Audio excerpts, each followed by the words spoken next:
So explain this to me. How can something be unmoving and moving at the same time? My brain does somersaults every time I try. Only in the Upanishads, right? Shloka 5 really goes hard on those head-spinning contradictions, especially when Advaita and Dvaita start arguing about it. Balor, hang tight for us. We'll grab our texts and notes and get the episode set up.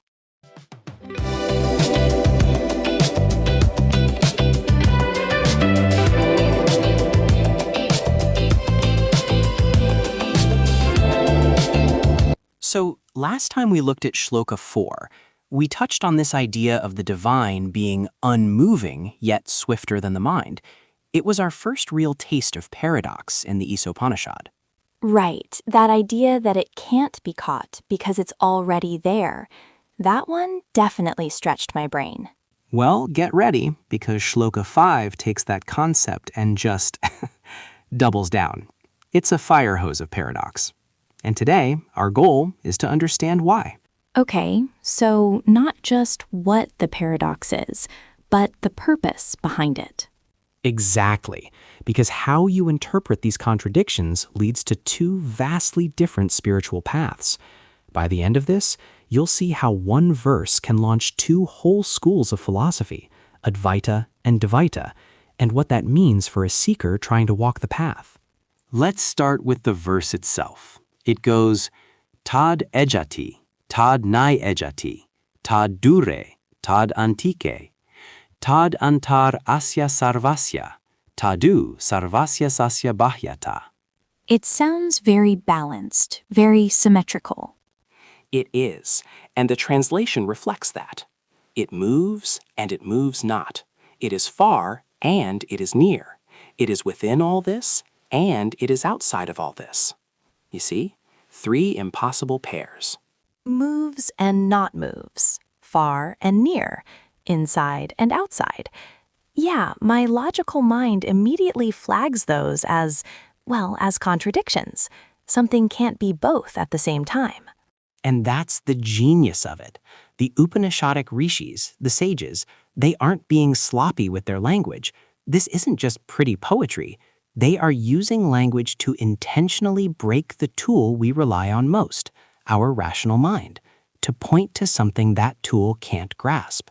So it's a feature, not a bug. The confusion is the point?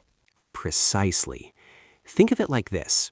If I describe water to someone who has never seen it, I can say, it's yielding, but it can break rock. It has no shape, but it can fill any shape. Those sound contradictory, but they point to the true nature of water. This is that, but on a cosmic scale. Let's try a little exercise. Just a thought experiment. Pick one of the pairs. How about it is far and it is near? Okay, I can do that. Now, close your eyes if you're able, and try to hold both concepts in your mind at once. Don't try to solve it. Just hold the idea of something being infinitely distant, like the farthest galaxy, and at the same time, closer to you than your own breath. What happens in your mind when you try that? It's like my mind is a strobe light. It flashes between the two. First, I picture deep space. Then I picture the feeling of my own heartbeat. It can't merge them. It just jumps back and forth, trying to land on one. That's it. That's the mental friction the verse is designed to create. Your mind wants to resolve the tension, to pick a side. Is it A or is it B? And the Upanishad says, yes. So that feeling of the mind short-circuiting is actually the beginning of understanding? It's the doorway. Because in that moment of failure, the rational mind has to admit its limits. And once it gets quiet, another kind of understanding can arise. This is where the great philosophical traditions begin their debate. Okay, so you're at this doorway. Your logical mind is stalled. Two great teachers, Shankara and Madhvacharya, walk up and offer two completely different explanations for what's happening. And these are the founders of Advaita and Dvaita, right? Correct. Let's start with Shankara and his Advaita, or non-dualism. He would say the contradiction isn't actually closer. When it says it's far, that's how it appears to the ignorant mind that thinks it's separate from the universe. It moves describes its appearance in the world of action and change, but its true nature moves not. It is the motionless screen on which the movie of reality plays. Ah, okay. So for Advaita, the path is to realize that I am that screen, not just one of the characters in the movie. The paradox is a tool to help me see that. Exactly. Now, Madhvacharya and his Dvaita, or dualism, comes along and says, not so fast. He argues the distinction is very real, and it's eternal. You are you, and God is God. They are never the same. Then how does he explain the paradox? If God is a separate being, how can he be both moving and not moving? Through what he calls achintya shakti, inconceivable power. For Madhva, the verse isn't a riddle to dissolve your ego. It's a statement of fact about the awesome, limitless power of a personal God. He can be far away in his divine abode and simultaneously be right here, within everything, because his power is not bound by our logic. The paradox inspires awe and devotion, not intellectual dissolution. Wow. So two completely different takeaways. One says, realize you are it. The other says, surrender to it, for it is mighty. That's a huge split. It's the fundamental fork in the road for many seekers. Is the goal union or communion? This one verse contains the seeds of both paths. Now, a common challenge for anyone encountering this verse is the feeling that it's just, well, nonsense. The rational mind wants to dismiss it. Yeah, my brain is still trying to solve it. It feels like a riddle that must have a clever answer, not just it's a mystery. And that's the trap.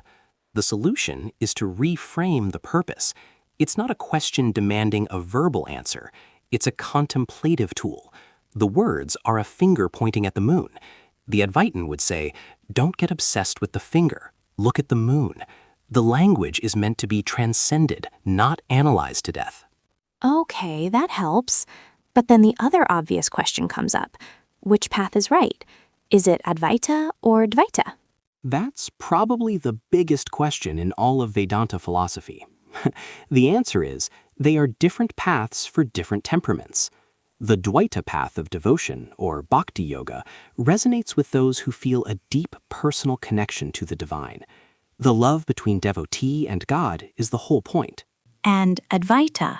Advaita's path of knowledge, Jnana Yoga, is for the philosophical inquirer, the person who wants to dissect reality and see the truth for themselves through radical self-inquiry.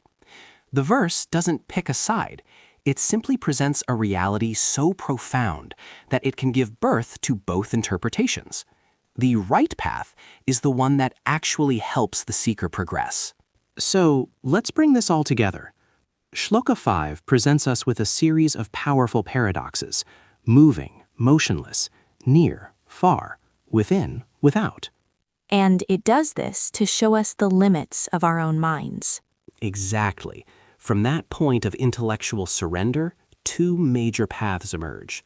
The Advaita path says these paradoxes are clues to realizing your non-dual identity with the ultimate reality, Brahman. And the Dvaita path says the paradoxes reveal the inconceivable power of a personal God, inspiring us to devotion and surrender. You've got it. So, for your practice this week, here's a simple, actionable step. Choose one of the three pairs from the verse. Maybe it is within all this, and it is outside of all this. Okay, the within and without paradox. Yes. And whenever you have a quiet moment, maybe waiting in line or just before sleep, gently bring that phrase to mind. Don't wrestle with it, just hold it. Notice the tension it creates. Notice what it feels like to contemplate something that is both the container and the contained.